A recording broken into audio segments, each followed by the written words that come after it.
It's the Bentley Investor Podcast. I'm here with you on Nova. G'day, good morning, Adelaide. A video popped up on my phone from Adelaide United. It was posted 40 seconds before when I saw it, and the video stopped me in my tracks. There was a young man being so open and honest and raw and pouring his heart out. That man was Josh Cavallo. He is the only active male top-flight professional footballer to come out as gay, which is hugely brave and a monumentous thing globally. Liam, as soon as you saw it, you got every single person in the office to gather around and watch the video, and the next thing you said is, we've got to get this guy on the show to have a chat about this. And he's been kind enough to come on for a chat. Good morning, Josh. Thank you for joining us. Hi guys, I'm excited to be here. It's been a very overwhelming process, but I'm glad and I'm beaming with smiling today. Oh, mate, you can hear it. You're glowing. You're buzzing, and we love to hear it. So how's it all been? Online it certainly seems like you've been met with this outpouring of love. Yeah, it's been amazing. Feels like a dream, honestly. I didn't realise how much people cared about me and the support I would receive. It's just made me thought, why haven't I come out sooner? But yeah, it's a very exciting time right now.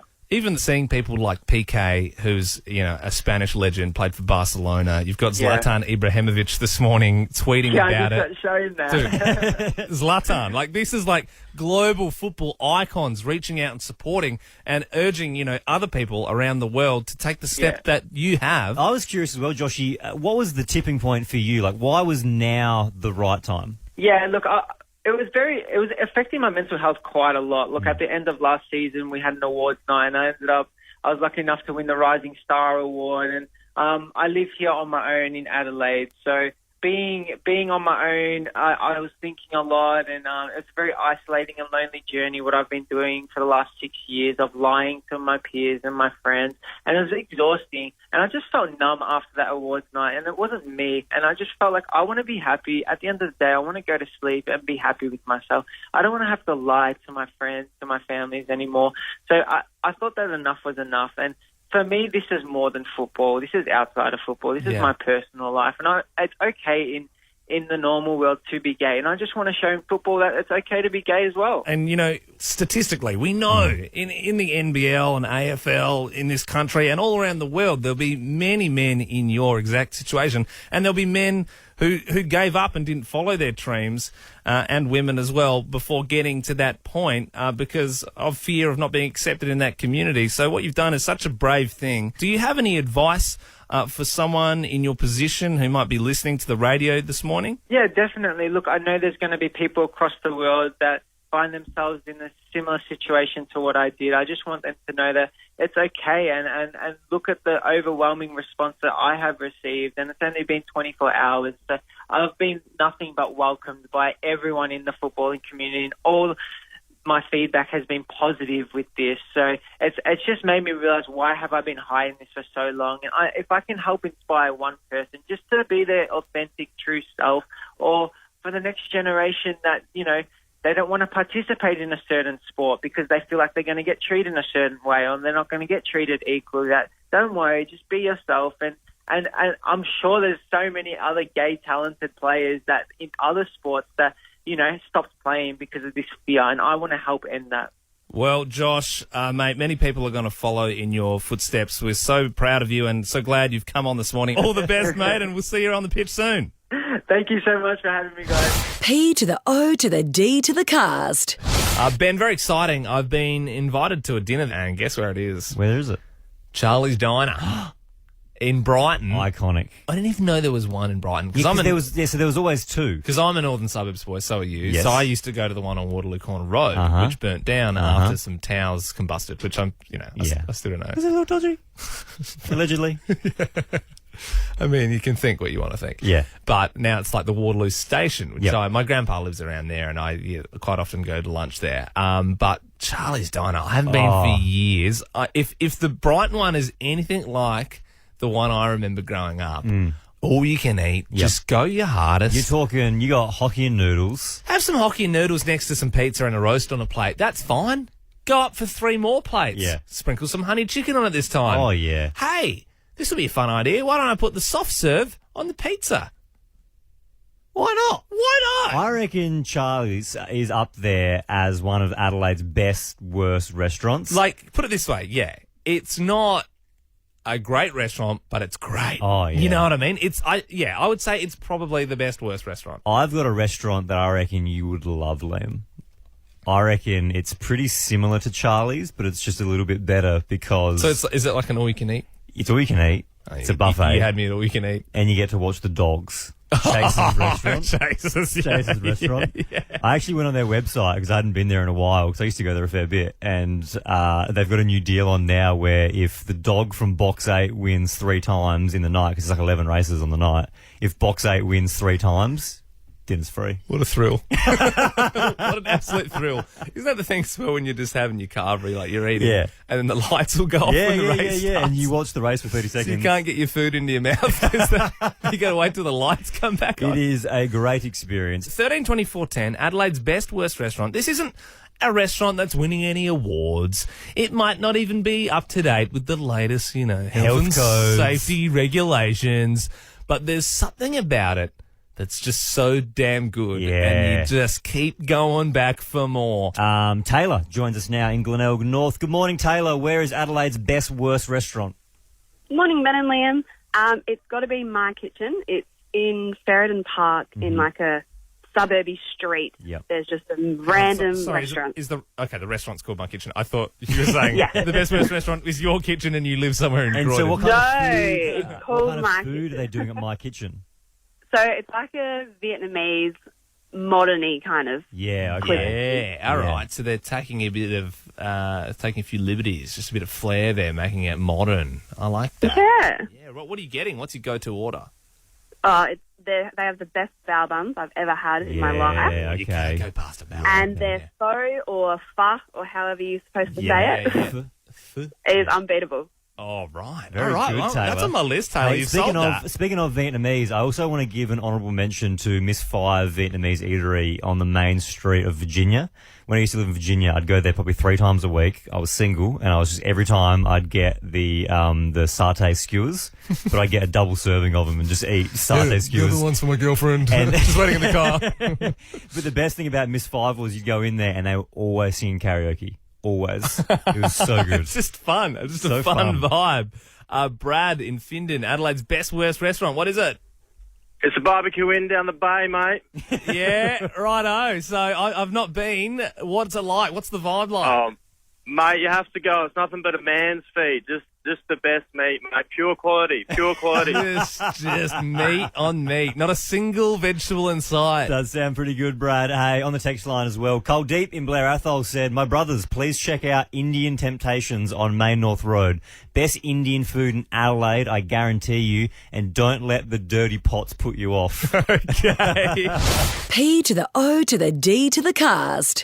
What's your unbelievable excuse that really happened? You're unbelievable. 13 24 10 is the number. What's your unbelievable excuse that really happened? That's a good one. Because sometimes, if you're running late, you Yeah. just go, no one's going to believe this. Yeah. This is so out of field. Like in school, I feel like, the dog ate my homework was always the cliche excuse, but I reckon once that actually happened to a kid. Yeah, well, there's a kid called Brenton who went to my school who said, because it was like an IT assignment, and he said the dog ate my homework, but apparently... Ate the USB or something? Apparently ate the USB. That's what he told us. Well, I got home from work yesterday, Liam, around 1 p.m, and my neighbour, who normally finishes work around 5 p.m, was already at home out the front, like doing some gardening. And I said, oh, how was your day? And he said, well, I had an unplanned day off from work, so that's nice. And I said, what do you mean an unplanned day off work? And he said, well, I woke up this morning to go to work, got in my car, and the front gate wouldn't open. So, he's got, this, some houses have the automatic gates. Yeah. I said, what do you mean it wouldn't open? He said, well, it's an electric gate. And the box that opens it was fried. So I literally couldn't open the front gate to go to work. I mean, you could get an Uber, right? I mean, it's called a bicycle. You're unbelievable. He must have a pretty weak boss. Oh, the box fried, my gate won't open. I suppose I'll never have to leave the house again. I don't even know how we're going to get the mechanic in because we can't get the gate open. What? You can get to work still. 13 24 10. Give us a buzz. What is your unbelievable excuse that really happened? Matt joins us now. Morning, Matt. G'day, fellas. How are you? Doing pretty good, mate. What is your unbelievable excuse? Well, me and the missus were in bed one night just chilling up, like just on our phones. And I'd realised on my phone I was looking for a bank statement. And she had transferred her house deposit into someone else's account for $30,000. So I had to ring up my boss, and I was in tears going, mate, I don't think I'm going to come in today or tomorrow. My partner just transferred her house deposit to someone else. How does she do that? What happened? Like, so did you get the money back? Oh, yeah, we got the money back the next day. We found out she sent it to the land agent, which thankfully they rang us up and said, why'd you transfer this lump sum of money? But, yeah, it was a bit of a debacle. Oh, Matt, so in my head, she was running off with another guy and buying a house under your nose. And I'm like, how did this happen, Matt? And Matt, I don't know if we can rule that out. You need to be more of an attentive lover. She's literally like, yeah, I'll just put the stamp duty over now to you, Greg. That's a good one, Matt. Thank you very much. Ian, an unbelievable excuse that really happened? Yeah, basically I was working for a vending machine company. Yeah. I had to go to my boss and explain to him one day that I was having some theft happen. Some what, And sorry? when he looked at his door from the office, here's the magpies there jumping in the van and stealing the chips out the van. Oh, so stock was missing and a magpie was stealing it from the van. Yeah. Unbelievable. It does sound like you were having a few Yeah. chippies on the roof. It does, Ian. It really I'd does. love to see the security footage from the van of that. Daniel, an unbelievable excuse that really happened. Good morning, Ben and Liam. Car got flogged one night, ran outside, saw it getting flogged, Yeah. jumped in my mate's car, running, chasing after it through the city, Yeah. and then called my boss, and I was like, hey, won't be able to make it into work tomorrow, got a few things to sort out. Yeah. And he's like, oh, I'll see you tomorrow, mate, I've heard it all before. Yeah. Not good enough. And I was like, oh, all right, whatever. And then later on that night, he seen it on the news, and he told me in the morning when I rocked up to work, he's like, oh, sorry, mate, didn't believe you. So you got a current affair last night. Thanks for that, Daniel. You're in the door to win $50,000. Yeah, besides Daniel's, they were all pretty believable, in my opinion. Yeah. Ben and Liam. Dopamine for your ears.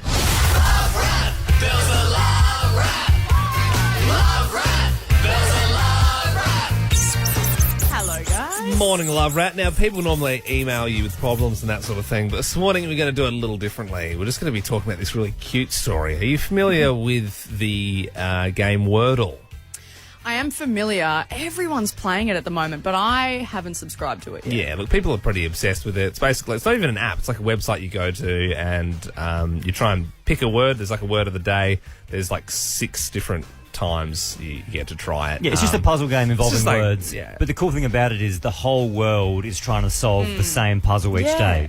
And the best bit is, it was invented by a guy called Josh Wardle. He invented Wordle. Wardle invented Wordle. And now Wardle has sold Wordle to, like, the New York Times and for like, millions of dollars. He's made bank on it. But that's not the cute bit. He actually made this game for his girlfriend because she loves these sort of brain busters. Yeah. So in COVID, as a present, he would give her like these little puzzles every day. And then because he worked the software out himself, because he's just a smart guy, on Valentine's Day, he sort of gave her a website. And then it sort of slowly got out from there. That's why it's like not an app and it's not something that can be sold. That is so cute. It certainly will be now that he's made bank. But, you know, him and his girlfriend, they're having a lovely time. They're That's probably, so they're probably laughing on a yacht somewhere, doing some Sudoku or something, having a great time. That is really sweet. It's just a story that makes you go, oh. Maybe I will play it now that that's the backstory. Yeah, now that you know. You know what? Can I actually, just off the back of this, have you guys realised here at work we have something very similar? Andy, our other producer. New guy. Yes. Do you know that he leaves every day at lunchtime to go across the road to where his wife works to bring her a sandwich that he makes here? And the first few days I was like, where is Andy going? Like, he's disappearing. The first few days I thought he just had very timed bowel movement. Like, it's like, well, that's Andy's time. I think the cutest part about the story is he makes the sandwich in the kitchen and he puts it on a plate and then he walks to her work with the sandwich on a plate. That's so cute. Not even Tupperware. And, like, realistically, most people would just go to Woolworths for the weekend and get the rolls. They'd make them. They'd just take them to work. Yeah. No. Andy will take all the supplies to work, make the sandwich each day with love, and then walk it to his wife. And he never misses a day. That's the bit I love. Every Absolutely. single day he does this. He just leaves us just Yeah, he here does. by ourselves. We don't know what Yeah, we're he doing. should actually be working. But it is cute and it makes you go, ah. So this morning, 13 24 10, if you call up, you'll be in the draw to win $50,000. What does your partner do that makes you go, oh, you know what? Maybe your partner's not that nice. Maybe it's one of your friends' partners and you just want to tell the story. But 13 24 10 is the number. Melissa joins us. This is your parents, Mel. What are they doing? No, this is myself and my husband. Okay. Every morning he brings me a coffee, and then I'll get home from work after being on my feet all day, and there'll be a bath run with a glass of wine. He's cooking dinner, and then he'll give me a shoulder massage, and he just treats me like a queen. Super husband. Oh, instead of making me go, oh, now I'm going, oh, man, I'm in so much trouble. Does he work? What does he do during the day? How does he have this much time? He does work, but he starts at 7, finishes at about 3:30, so he's always home first, cooking dinner and getting everything ready for the rest of us. Oh, my gosh. Now, I mean, you're lucky. Like, not everyone gets that. Is he hiding something? No, I I'm don't not going know. to make this bad. Yeah, This I is know. just I know what you sweet. mean. Instantly though, you're yeah. going, what's he doing while he you're at doing? work? Yeah. Or does Mel rule with an iron fist? Is she coming home going, where is my bath? Tyrone joins us now. This was your great aunt and uncle. What were they doing? So my uncle, when they first got married, ended up growing a full patch of roses for my aunt. They've been married over 50 years now, and every single day he goes out in the morning before she wakes up and cuts her a rose. And I think the best bit about it is they've both got dementia now, and yet he still remembers to go out and cut roses for her every morning. I feel like I'm going to start crying, Tyrone. That takes the cake. We're not taking any more calls. No, we're not taking any more is- after that. That is beautiful. that is a film. That's the Notebook, basically. Their life is a movie. Ben and Liam love you. Ben and I are both engaged, not with each other. I'm getting married next year to a lovely woman called Sarah. Ben, you're getting married at the end of April, so not too far away and very exciting because today's your Big Bucks show. Well, can I just say, if people that have just joined us, I didn't want this. You've organised all of this. It's sort of the role of the better man, which is better than the best man. I was snubbed in that role. They went to Ben's brother, and he's tried to do his own boring golf day sort of Bucks party. I don't really subscribe to that, so we're going to have a bit more of a wild one. So I've given your fiancé Sam a call, Ben, because I just wanted to sort of see where the boundaries were, so we can push them, of course. I didn't want you to call her. Well, here's how it went. Hello, Sam speaking. Yellow Sam, how you doing? Hey, good. How are you? Good. Just the better man here, the party enforcer. How you doing? Well, Yep. pretty good. Obviously, you've heard the news that I'm getting the lads together for Ben's Big Bucks. Yes, I've heard. Yep. Yes, so I thought I'd do the obligatory, check in with the old ball and chain. Okay. Yeah, well, anyway, just a few questions. I just didn't want to, cross any lines or anything. So, would you be angry if you didn't hear from him for 24 to 48 hours? Yeah, I mean, you're pushing it there. What if I was giving updates, being like, no, it's all good, he's got his pants off, but he's vomiting everywhere, but he's having a good time, like that sort of thing? I don't know if I trust you. Well, trust isn't a word that gets thrown around a lot on a Bucks show. If Ben were to be given a silly haircut this close to the wedding, No. What? No. Blanket, no? No. If there had to be No. if there was one in particular, no. what would be the funniest that is still acceptable? No, nothing. Literally nothing. He's growing it out. No. How many beers should I get for Ben? I know he's a massive drinker. Depends how many boys there are. Well, there'll be a few.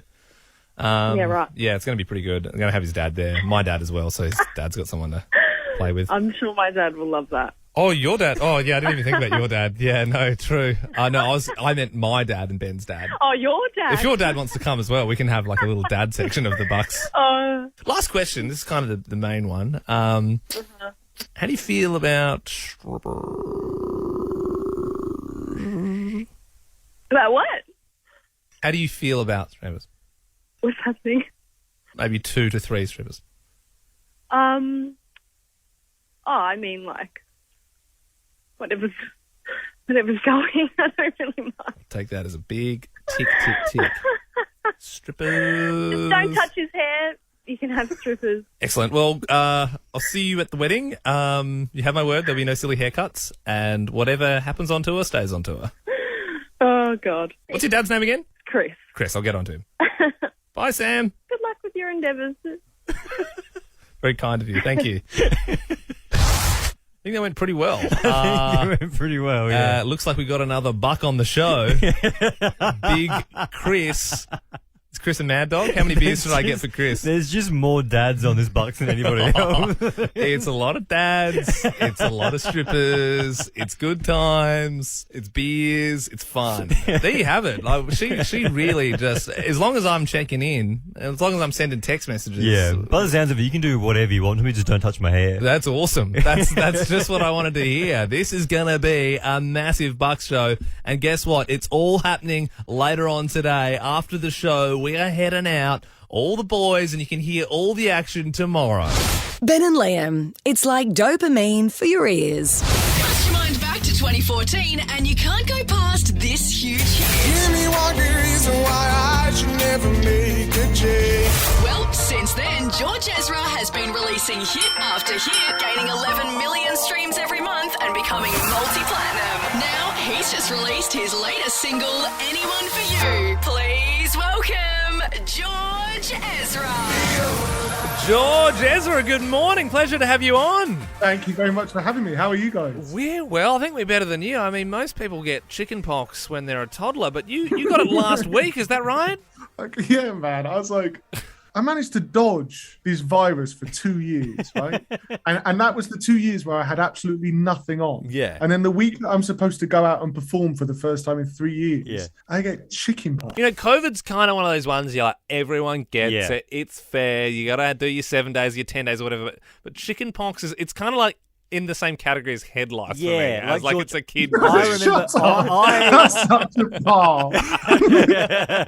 So in the new song, you meet someone called Tiger Lily and you swept off your feet a bit. Then you say this. And then I said, here's my number, hit me up if you're needing anyone. Here's my number, hit me up if you're needing anyone. Have you ever used that pickup line before and does it work? 25% of the time, every time, my friend. Say, no, I haven't ever used that line. I don't think. Yeah, you seem like more of a nicer guy. Like you just have I don't really get vibes from you. Then again, like, that is like that's a nice pickup line. Like I don't think that's like that's a sleazy true. one at all. That's like a nice one. Yeah, I suppose so. I don't know what I don't think I have a go-to. You just meet people, don't you? Yeah. Yeah, if anything, it's creepy to have a line that you're using.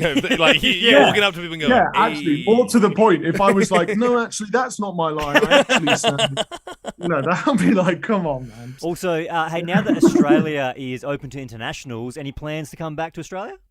How can I say?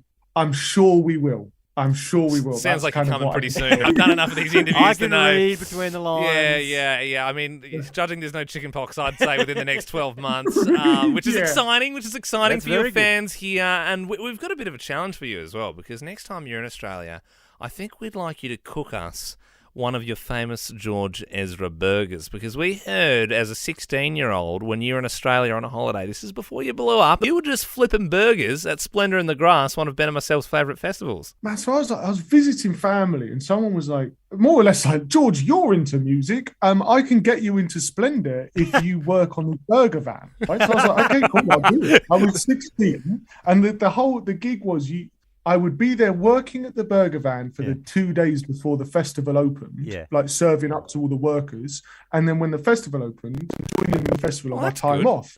The first day when I'm just serving up to the workers, I say to the dude, I'm like, hey, could I grab that wristband? He said, I'll give it to you tomorrow. So I was like, okay, cool.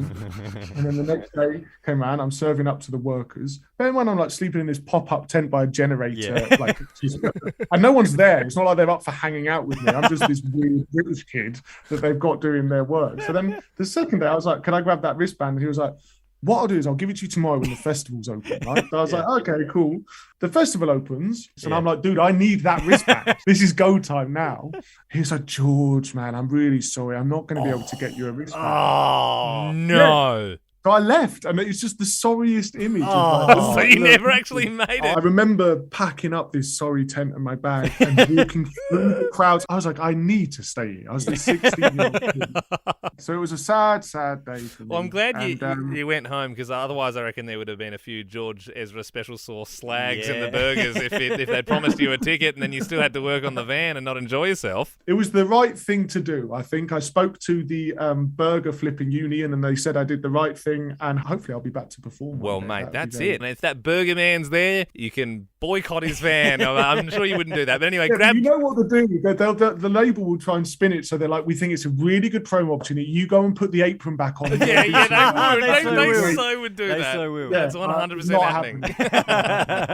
Hey, make sure you grab George's new single, Anyone For You. It is out now. George Ezra, thank you so much for joining us this morning. Not at all. Thank you, guys. Have a lovely day. Ben and Liam is a Nova podcast. For more great comedy shows like this, head to novapodcasts.com.au.